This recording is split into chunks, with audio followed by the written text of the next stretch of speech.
योगेन चित्तस्य पादेन वाचां मलं शरीरस्य च वैद्यकेन योपकरोतं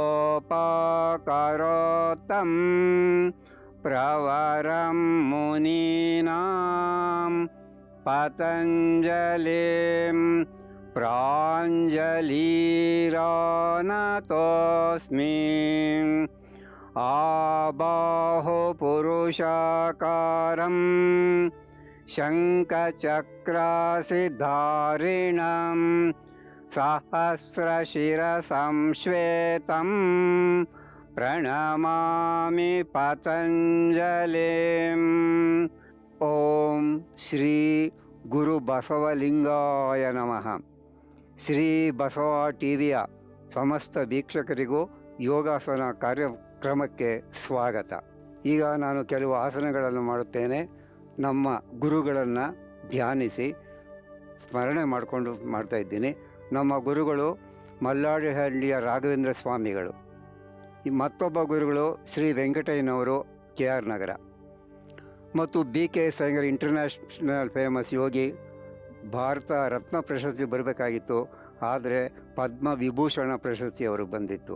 ಅವರನ್ನು ಸ್ಮರಣೆ ಮಾಡಿಕೊಂಡು ಮತ್ತು ನಮ್ಮ ಗುರು ಹಿರಿಯರನ್ನ, ಎಲ್ಲ ಯೋಗ ಬಂಧುಗಳನ್ನು, ಎಲ್ಲ ಶಿವಶರಣೆಯರನ್ನು ಪ್ರಾರ್ಥನೆ ಮಾಡಿಕೊಂಡು ನಾನೀಗ ಕೆಲವು ಆಸನಗಳು ಮಾಡ್ತಾಯಿದ್ದೇನೆ. ಮೊದಲನೇ ಆಸನ ಹಲಾಸನ.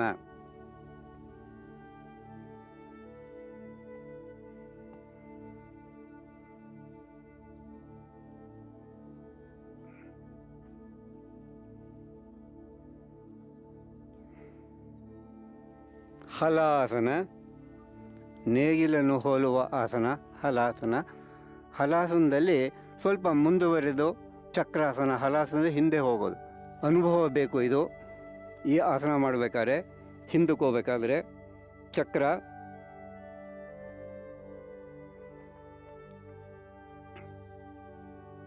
ಮೂವತ್ತು ಡಿಗ್ರಿ, 60 ಡಿಗ್ರಿ, 90 ಡಿಗ್ರಿ ಎತ್ತಬೇಕು, 90 ಬ್ಯಾಕ್ ಹಿಂದೆ ಹೋಗ್ಬೇಕು.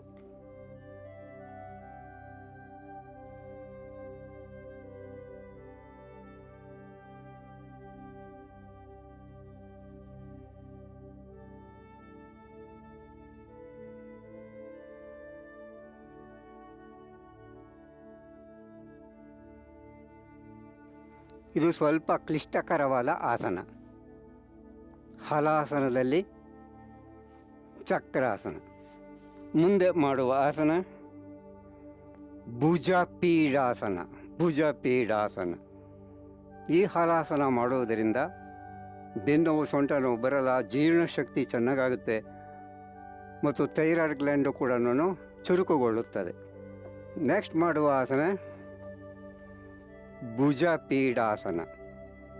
ಭುಜದ ನೋವು ಸಾಮಾನ್ಯವಾಗಿ ಬರುವುದಿಲ್ಲ. ಈ ಆಸನ ಮಾಡುವುದರಿಂದ ಮತ್ತು ಕಾಲಿನ ಹಿಡಿಸುತನೂ ಹೋಗುತ್ತೆ. ಭುಜಪೀಡಾಸನ ಕ್ರಮ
ಮುಂದೆ ಮಾಡುವ ಆಸನ ಸ್ಕಂದಾಸನ.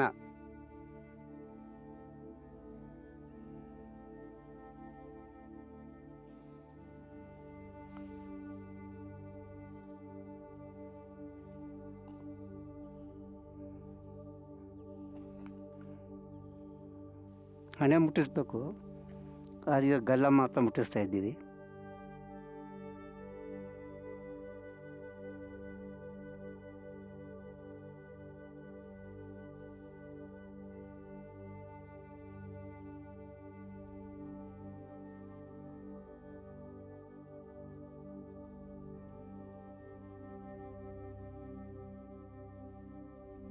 ಈ ಆಸನ ಮಾಡುವುದರಿಂದ ಕಾಲಿನ ಪೆಡಿಸುತನ, ಸ್ಟಿಫ್ನೆಸ್ಸು, ಬಿಗಿತನ ಹೋಗುತ್ತೆ ಅದು. ಮತ್ತು ಯಾವಾಗ ಈ ಥರ ಮುಂಭಾಗ ಬಾಗ್ತೀವೋ ಹೊಟ್ಟೆಗೆ ಸಂಬಂಧಪಟ್ಟ ಕಾಯಿಲೆಗಳು ಬರುವುದಿಲ್ಲ. ಹೊಟ್ಟೆ ಉಬ್ಬರ, ಹೊಟ್ಟೆ ನೋಲಿ, ಹೊಟ್ಟೆ ನೋವು, ಗ್ಯಾಸ್ಟ್ರಿಕ್ ಟ್ರಬಲ್ಲು, ಅಜೀರ್ಣ, ಇಂಡೈಜೆಷನ್ ಇವೆಲ್ಲ ಬರುವುದಿಲ್ಲ ಈ ಆಸನ ಮಾಡುವುದರಿಂದ. ನೆಕ್ಸ್ಟ್ ಮಾಡುವ ಆಸನ ಯೋಗ ನಿದ್ರಾಸನ. ಬರೀ ನಿದ್ರೆ ಅಲ್ಲ, ಯೋಗ ನಿದ್ರಾಸನ. ಕ್ರಮ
ಈ ಯೋಗ ನಿದ್ರಾಸನ ಮಾಡುವುದರಿಂದ ಬೆನ್ನೋವು, ಸೊಂಟ ನೋವು, ಕತ್ತು ನೋವು, ಮಂಡಿ ನೋವು ಯಾವುದೂ ಬರುವುದಿಲ್ಲ.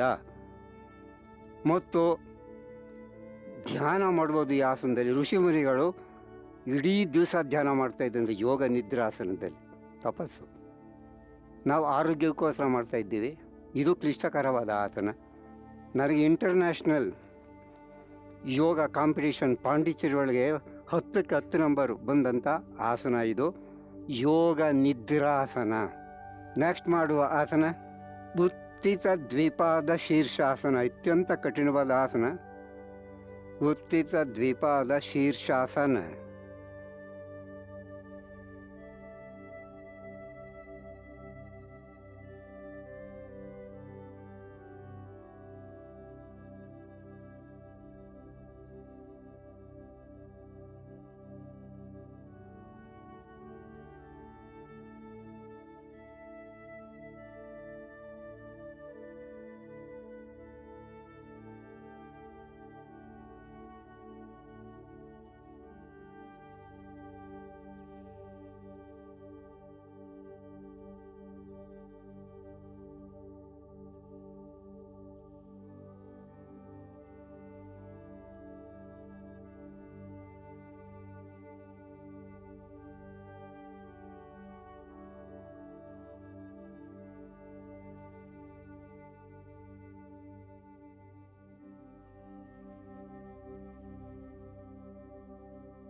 ಅತ್ಯಂತ ಕ್ಲಿಷ್ಟಕರವಾದ ಆಸನ ಇದು. ಅದು ನನ್ನ ವಯಸ್ಸಿನವರು, 80 ದಾಟಿರೋರು, ಕರ್ನಾಟಕದಲ್ಲೇ ಹುಡುಗಿದ್ರು ಸಿಕ್ಕಲ್ಲ ಯೋಗಾಸನ ಸ್ಪರ್ಧೆಗೆ ಬರೋವಂಥವರಲ್ಲಿ ಇದ್ರೂ ಇರ್ಬೋದು, ಹೇಳೋಕ್ಕಾಗಲ್ಲ. ಆದರೆ ನಾನು ನೋಡಿದ ಮಟ್ಟಿಗೆ ಸ್ಪರ್ಧೆಗೆ, ಕಾಂಪಿಟೀಷನ್ ಯಾರೂ ಇದುವರೆಗೂ ಕರ್ನಾಟಕದಲ್ಲಿ ಇಲ್ಲ ಅಂತ ನಮ್ಮ ಶಿಷ್ಯರು ಎಷ್ಟೋ ಜನ ಹೇಳ್ತಾರೆ. ಗುರುಗಳೇ, ನಿಮ್ಮ ಥರ 86ನೇ ಇಸ್ವಿನಲ್ಲಿ ಹುಡುಕಿದ್ರೂ ಸಿಕ್ಕಲ್ಲ ಅಂತ ಹೇಳ್ತಾರೆ. ಇದೆಲ್ಲ ದೈವಕೃಪೆ, ಶಿವನ ಕೃಪೆ ಇದೆಲ್ಲ, god gift. Yoga itself is gift, invaluable gift of ancient India's tradition. ನಮ್ಮ ಗೌರವಾನ್ವಿತ ಪ್ರಧಾನಮಂತ್ರಿ ನರೇಂದ್ರ ಮೋದಿಯವರು ಹೇಳ್ತಾರೆ ಈ ಮಾತನ್ನು. ಇಟ್ ಈಸ್ ಗಿಫ್ಟ್, ಪರಮಾತ್ಮನೇ ಕೊಟ್ಟಂಥದ್ದು. ಇಟ್ ಈಸ್ ಬೂನ್, ವರ, ಪರಮಾತ್ಮನೇ ಬಂದಂಥ ವರ ಯೋಗ ಅನ್ನೋದು. ಮತ್ತು ಯೋಗ ಇಸ್ ಪನೇಶಿಯಾ, PANACEA, ಅಂದರೆ ಸರ್ವರೋಗಕ್ಕೂ ಔಷಧಿ, ದಿವ್ಯ ಔಷಧಿ ಇದ್ದಾಗೆ ಯೋಗ ಅನ್ನೋದು. ಆದ್ದರಿಂದ ಯಾವ ವಯಸ್ಸಿನವರಾದರೂ ಮಾಡ್ಬೋದು, ಅದಕ್ಕೆ ವಯಸ್ಸಿನ ಮಿತಿ ಇಲ್ಲ. ಮಕ್ಕಳಾದಾಗೆ ಅಂದರೆ 8 ವರ್ಷ ಕಡಿಮೆ ಮಾಡಬಾರ್ದು, 100 ವರ್ಷ ಮೇಲಿದ್ದರೂ ಮಾಡ್ಬೋದು, 150 ವರ್ಷ ಇದ್ದರೂ ಮಾಡ್ಬೋದು. ಚಕ್ರಾನಂದ ಬಾಬು ಅಂತ ಇದ್ದರು, ಅವರು 148 ವರ್ಷ ಬದುಕಿದ್ರಂತೆ. ಈಗ ಇತ್ತೀಚೆಗೆ 121 ವರ್ಷದವರು ಬದುಕಿದ್ದಾರೆ ಯೋಗಿಗಳು. ಶಿವಬಾಬು ಅಂತ ಅಂದ್ಬಿಟ್ಟು ಉತ್ತರ ಕರ್ನಾಟಕದವರು ಬನಾರಸ್ ಕಾಶಿಯಲ್ಲಿದ್ದಾರೆ. ನಾನು ಹಿಂದಿನ ಸಂಚಿಕೆಯಲ್ಲಿ ಹೇಳಿದ್ದೆ ಆ ಮಾತನ್ನು, ಮತ್ತೊಂದು ಸಾರಿ ಜ್ಞಾಪಕ ಮಾಡೋಣ. ಅವರು ಯೋಗಾಸನದಲ್ಲಿ ಅದರಲ್ಲೂ ಎಕ್ಸ್ಪರ್ಟ್ ಅಂತೆ. ಅವರು ಸರ್ವಾಂಗಾಸನ ಮಾಡೋದು 121 ವರ್ಷದಲ್ಲಿ ಕಂಠೀರವ ಸ್ಟೇಡಿಯಮಲ್ಲಿ. ಆದರೆ ಅಂಥವರೆಲ್ಲ ಸ್ಫೂರ್ತಿ ನಮಗೆ. ನೆಕ್ಸ್ಟ್ ಮಾಡುವ ಆಸನ ಶಿರಸ್ಸಾಸನ, ಕಿಂಗ್ ಆಫ್ ಆಸನ ಅಂತಾರೆ. ಆಸನಗಳಲ್ಲಿ ರಾಜ, ಕಿಂಗ್ ಆಫ್ ಆಸನ, ಶಿರಸ್ಸಾಸನ.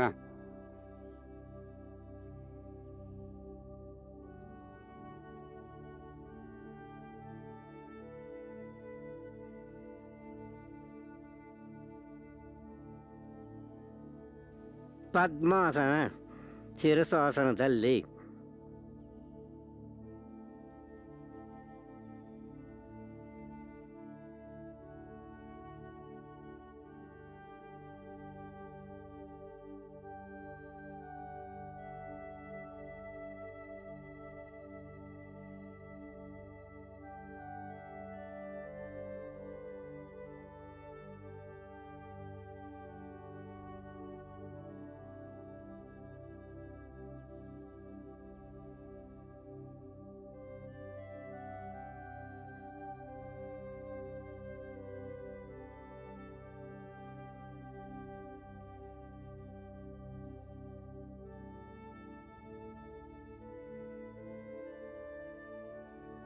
ಈ ಆಸನ ಮಾಡುವುದರಿಂದ ನಮ್ಮಲ್ಲಿರುವಂತಹ ಎಲ್ಲ ರಸಗ್ರಂಥಿಗಳು ಚುರುಕುಗೊಳ್ಳುತ್ತವೆ.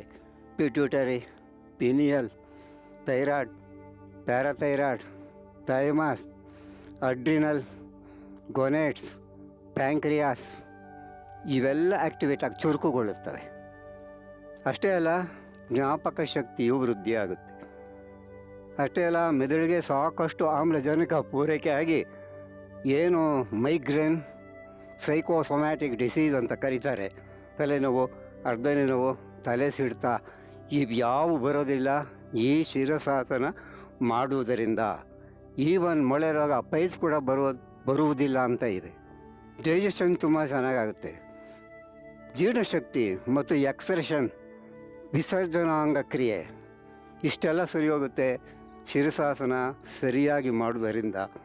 ಆದರೆ ಕೆಲವರು ಇದನ್ನು ಮಾಡಬಾರದು. ಹೈ BP ಇರೋರು, ಶುಗರ್ ಜಾಸ್ತಿ, ಡಯಾಬಿಟೀಸ್ ಇರೋವಂಥವ್ರು, ಅಂಥವ್ರು ಈ ಆಸನ ಮಾಡಬಾರ್ದು.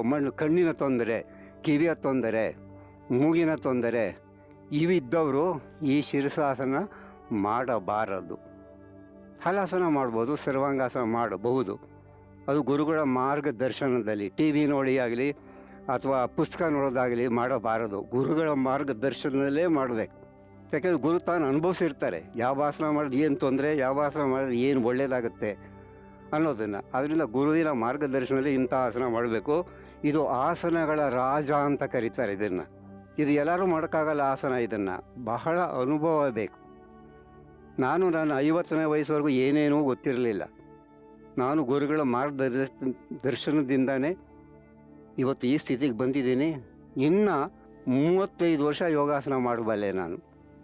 ಇವತ್ತಿದ್ದವ್ರಿನ ಕೆಣಕ್ಕೆ ಸೇರೋಕ್ಕಾಗಲ್ಲ. ಪ್ರಾಣ ನಮ್ಮದಲ್ಲ, ಈ ದೇಹ ನಮ್ಮದು, ಈ ಒಡವೆ ನಮ್ಮದು, ಈ ವಸ್ತು ನಮ್ಮದು, ಎಲ್ಲ ನಮ್ಮದು ನಮ್ಮದು ನಮ್ಮದು ನಮ್ಮದು. ಆದರೆ ಪ್ರಾಣವೇ ನಮ್ಮದಲ್ಲ. ಅದನ್ನು ಈ ಪ್ರಾಣನ ಕಾಪಾಡ್ಕೋಬೇಕು. ದೇಹ ಮನಸ್ಸು ಎರಡು ಶುದ್ಧಿ ಮಾಡ್ಕೋಬೇಕು, ಆರೋಗ್ಯವಾಗಿರಬೇಕು, ಲವಲವಿಕೆಯಿಂದ ಇರಬೇಕು. ಈ ಕಿಂಗ್ ಆಫ್ ಆಸನ ಶಿರಸಾಸನ ಮಾಡೋದ್ರಿಂದ ಅನೇಕ ಬೆನಿಫಿಟ್ ಉಂಟು. ಜ್ಞಾಪಕ ಶಕ್ತಿ ವೃದ್ಧಿ ಆಗುತ್ತೆ ಅಂತಿದೆ, ಅದು ಅತಿ ಇಂಪಾರ್ಟೆಂಟ್. ಏಕಾಗ್ರತೆಗೆ ಸಹಕಾರಿಯಾಗುತ್ತೆ. Concentration of mind is very very very important. ಇಷ್ಟೊಂದೆಲ್ಲ ಅನುಕೂಲ ಉಂಟು ಈ ಶಿರಸಾಸನ ಮಾಡುವುದರಿಂದ. ನೆಕ್ಸ್ಟ್ ಮಾಡುವ ಆಸನ ಕೂರ್ಮಾಸನ. ಇದು ಕ್ಲಿಷ್ಟಕರವಾದ ಆಸನವೇ.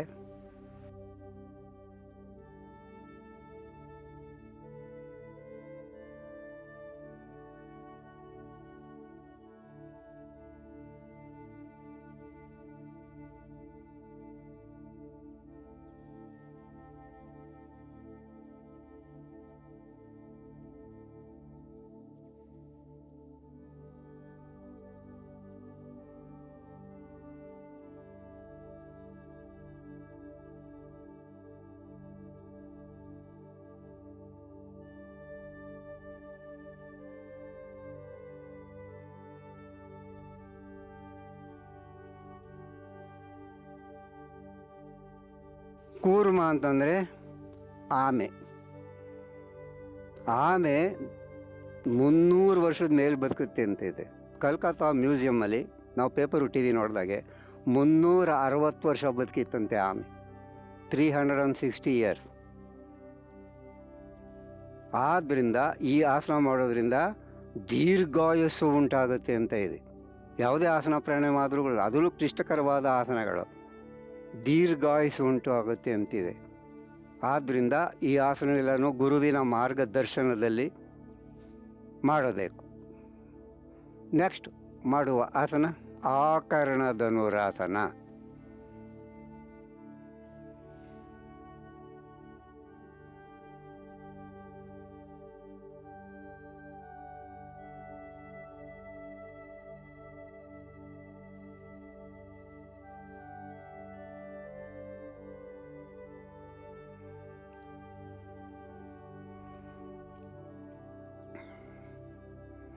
ಮತ್ತೊಂದು ಕಡೆ ಅದರ್ ಸೈಡ್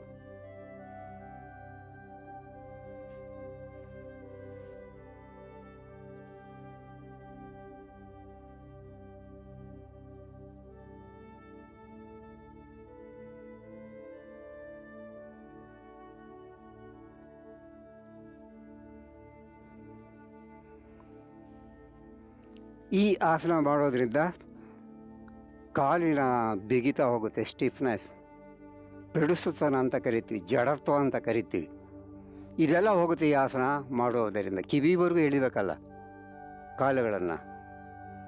ಆದ್ದರಿಂದ ಈ ಆಸನ ಮಾಡೋದ್ರಿಂದ ಅಷ್ಟೆಲ್ಲ ಅನುಕೂಲ ಉಂಟು. ಬಿಡಿಸುತನ ಹೋಗುತ್ತೆ, ಸ್ಟಿಫ್ನೆಸ್ ಹೋಗುತ್ತೆ ಕಾಲುಗಳದ್ದು. ನೆಕ್ಸ್ಟ್ ಮಾಡುವ ಆಸನ ಲೋಲಾಸನ. ಸ್ಥಿತಿ ಪದ್ಮಾಸನ.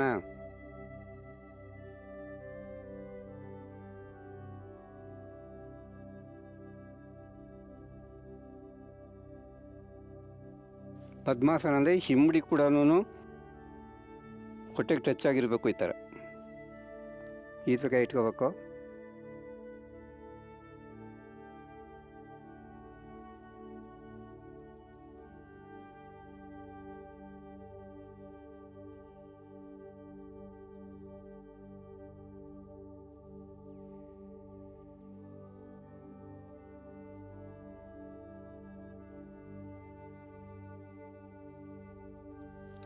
ಈ ಆಸನ ಮಾಡುವುದರಿಂದ ಇಡೀ ದೇಹ, ಭುಜದಿಂದ ಹಿಡಿದು ಕಾಲು ತುದಿಯವರೆಗೂ ಕೂಡ ಎಲ್ಲ ಅಂಗಾಂಗಗಳು ಚುರುಕುಗೊಳ್ಳುತ್ತವೆ, ಬಿಡಿಸುತನ ಹೋಗುತ್ತೆ, ಸ್ಟಿಫ್ನೆಸ್ ಹೋಗುತ್ತೆ, ಜಡತ್ವ ಹೋಗುತ್ತೆ. ಈಸಿಯಾಗಿ ಡೈಜೆಷನ್ ಆ್ಯಂಡ್ ಎಕ್ಸ್ಪ್ರೆಷನ್ ಅಂದರೆ ಪಚನಾಂಗ ಕ್ರಿಯೆ, ವಿಸರ್ಜನಾಂಗ ಕ್ರಿಯೆ ಸರಿಯಾಗಿ ಆಗುತ್ತದೆ. ಸರಿಯಾಗಿ ಮಾಡಿದರೆ ಲೋಲಾಸನ. ಮತ್ತು ಕೈಗಳಿಗೆ ಬಲ ಬರುತ್ತೆ. ವಯಸ್ಸಾದ ಮೇಲೆ ಸಾಮಾನ್ಯ ಶಕ್ತಿ ಇರೋದಿಲ್ಲ, ಬಲ ಎನರ್ಜಿ ಇರೋದಿಲ್ಲ. ಸುಮ್ಮನೆ 90 kg 100 kg ಇರ್ತಾರೆ ಅಷ್ಟೇ, ಹೊತ್ತು ಶಕ್ತಿ ಮಾತ್ರ ಇರೋದಿಲ್ಲ. ಅದಕ್ಕೆ ಹಾಸ್ಪಿಟ್ಲ್ ಫಿಸಿಯೋಥೆರಪಿ ಅಂತ ಇರುತ್ತೆ, ಅದನ್ನೇ ಹೇಳ್ಕೊಡೋದು. ಯೋಗದಲ್ಲಿ ಅದೆಲ್ಲ ಬಂದ್ಬಿಡುತ್ತೆ. ಎಷ್ಟೋ ಜನ ಡಾಕ್ಟ್ರುಗಳೇ ನಮ್ಮ ಹತ್ರ ಬರ್ತಾರೆ, ಹೇಳಿಸ್ಕೋತಾರೆ ಇದನ್ನು. ನಮಗೆ ಡಾಕ್ಟರು ಬೇಕು, ಅವರು ನಮ್ಗೆ ಯೋಗನೂ ಬೇಕು ಅವ್ರಿಗೆ. ಎಷ್ಟೋ ಜನ ಡಾಕ್ಟರ್, ನನ್ನ 4 ಜನ MBBS ಶಿಷ್ಯರಿದ್ದಾರೆ, 2 ಆಯುರ್ವೇದಿಕ್ ಶಿಷ್ಯರಿದ್ದಾರೆ ನನಗೆ. ಅದನ್ನ ಬೇಡ, ಆಲೋಪತಿ ಬೇಡ ಅಂತಲ್ಲ, ಆಲೋಪತಿ ಬೇಕೇ ಬೇಕು. ಇದರಲ್ಲಿ ಬರ್ತಲ್ಲ, ಯೋಗೇನ ಚಿತ್ತಸ್ಯ ಪದೇನ ವಾಚ ಮಲಂ ಶರೀರಸ್ಯ ವೈದ್ಯಕೀಯ ಶಾಸ್ತ್ರವು ಬೇಕೇ ಬೇಕು. ಅದು ಅಲೋಪತಿ ಆಗಿರ್ಬೋದು, ಹೋಮಿಯೋಪತಿ ಆಗಿರ್ಬೋದು, ನ್ಯಾಚುರೋಪತಿ ಆಗಿರ್ಬೋದು, ಯುನಾನಿ ಆಗಿರ್ಬೋದು, ಸಿದ್ಧ ಆಗಿರ್ಬೋದು, ಯಾವುದಾದ್ರೂ ಸರಿ ಬೇಕು ಯೋಗದ ಜೊತೆಗೆ. ಅದು ಅಲ್ಲಗಳೆಯೋಗಾಗಿಲ್ಲ. ಮತ್ತು ಆಕ್ಯುಪಂಚರ್ ಅಂತಲೂ ಕರೀತಾರೆ ಕೆಲವು, ಅದು ಕೂಡ ಬೇಕು. ಯಾವುದಾದ್ರೂ ಒಂದನ್ನು ಸಿದ್ಧಿ ಮಾಡ್ಕೋಬೇಕು. ಎಲ್ಲವೂ ಮಾಡೋಕ್ಕಾಗೋದಿಲ್ಲ. ಎಲ್ಲ ಬಲ್ಲವರಿಲ್ಲ, ಬಲ್ಲವರು ಬಹಳಿಲ್ಲ. ಎಂದರೋ ಮಹಾನುಭಾವಲು ಅಂದರಿಕೆ ವಂದನಂಬುಲು ಅಂತಾರೆ. ಅದನ್ನ ಎಷ್ಟೋ ಜನ ಇರ್ತಾರೆ, ವಿಧವಾಗಿ ಅವರು ಅಭ್ಯಾಸ ಮಾಡ್ತಾರೆ ಬೇರೆ ಬೇರೆ ಕ್ರಮಗಳಲ್ಲಿ. ಈ ಯೋಗ ಮಾಡೋದ್ರಿಂದ, ಅದರಲ್ಲೂ ಈ ಮುಂಬಾಗುವ ಆಸನ, ಹಿಂಬಾಗುವ ಆಸನ, ಕುಳಿತು ಮಾಡುವ ಆಸನ, ನಿಂತು ಮಾಡುವ ಆಸನ, ಈ ಆಸನ ಮಾಡೋದ್ರಿಂದ ನಮ್ಮ ಎಲ್ಲ ಪೆಡಿಸುತನ ಹೋಗುತ್ತೆ, ಸ್ಟಿಫ್ನೆಸ್ ಹೋಗುತ್ತೆ, ಲವಲವಿಕೆಯಿಂದ ಇರ್ಬೋದು, ಆರೋಗ್ಯ ಕಾಪಾಡ್ಕೋಬೋದು. ಆರೋಗ್ಯ ಅತಿ ಮುಖ್ಯ. ಹೆಲ್ತ್ ಈಸ್ ವೆಲ್ತ್ ಅಂತ ಹೇಳ್ತಾರೆ. ಆಗಾಗಲೇ ಹೇಳ್ತಾನೆ ಇರ್ತೀನಿ ನಾನು, ಆರೋಗ್ಯವೇ ಭಾಗ್ಯ. ಎಷ್ಟು ಭಾಗ್ಯ ಇದ್ರೇನು, ಆರೋಗ್ಯ ಭಾಗ ಚೆನ್ನಾಗಿರ್ಬೇಕು. ಕೇಳ್ಬೇಕಾದ್ರೆ ನಿಮ್ಮ ಮನೆ ಎಲ್ಲರೂ ಚೆನ್ನಾಗಿದ್ದಾರಾ, ಆರೋಗ್ಯವಾಗಿದ್ದಾರಾ? ನಿಮ್ಮಲ್ಲಿ ಎಷ್ಟು ಆಸ್ತಿ ಇದೆ, ಎಷ್ಟು ಸೈಟ್ ಇದೆ, ಎಷ್ಟು ಒಡವೆ ಇದೆ, ಯಾರೂ ಏನೂ ಕೇಳಲ್ಲ. ಕೇಳೋದೇನೋ ಆರೋಗ್ಯ ಚೆನ್ನಾಗಿದ್ದಾರಾ. ಆದ್ದರಿಂದ ಈ ಎಲ್ಲ ಆಸನ ಮಾಡೋದ್ರಿಂದ ವೆರೈಟಿ ಆಸನ, ನಿಂತು ಮಾಡುವಾಗಲೇ ಹೇಳಿದಾಗ ನಿಂತು ಮಾಡುವ, ಕುಳಿತು ಮಾಡುವ ಆಸನ, ಹಿಂಬಾಗುವ ಆಸನ, ಮುಂಬಾಗುವ ಆಸನ, ಇದೆಲ್ಲ ಮಾಡೋದ್ರಿಂದ ಆರೋಗ್ಯ ಕಾಪಾಡ್ಕೋಬೋದು. ಮುಂದೆ ಮಾಡುವ ಆಸನ ಸುಪ್ತ ಕೋನಾಸನ.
ಈ ಆಸನ ಸುಪ್ತ ಕೋನಾಸನ ಮಾಡುವುದರಿಂದ ಕಾಲಿನ ಪೆಡುಸುತನ ಸ್ಟಿಫ್ನೆಸ್ ಹೋಗುತ್ತೆ ಅದು. ಮತ್ತು ಯಾವಾಗ ಹಗಲಿಸ್ತೀವಿ ಹೊಟ್ಟೆ ಕೂಡ ಚುರುಕುಗೊಳ್ಳುತ್ತೆ, ಅಂಗಾಂಗಗಳು ಚುರುಕುಗೊಳ್ಳುತ್ತೆ. ಇಷ್ಟೊಂದೆಲ್ಲ ಅನುಕೂಲ ಉಂಟು ಈ ಸುಪ್ತ ಕೋನಾಸನ ಮಾಡುವುದರಿಂದ. ಓಂ ಸರ್ವೇ ಭವಂತು ಸುಖಿನಃ, ಸರ್ವೇ ಸಂತು ನಿರಾಮಯಃ, ಸರ್ವೇ ಭದ್ರಾಣಿ ಪಶ್ಯಂತು ಮಾ ಕಶ್ಚಿತ್ ದುಃಖಭಾಗ್ ಭವೇತ್. ಓಂ ಶಾಂತಿ ಶಾಂತಿ ಶಾಂತಿ. ಎಲ್ಲರಿಗೂ ಶರಣಾರ್ಥಿ.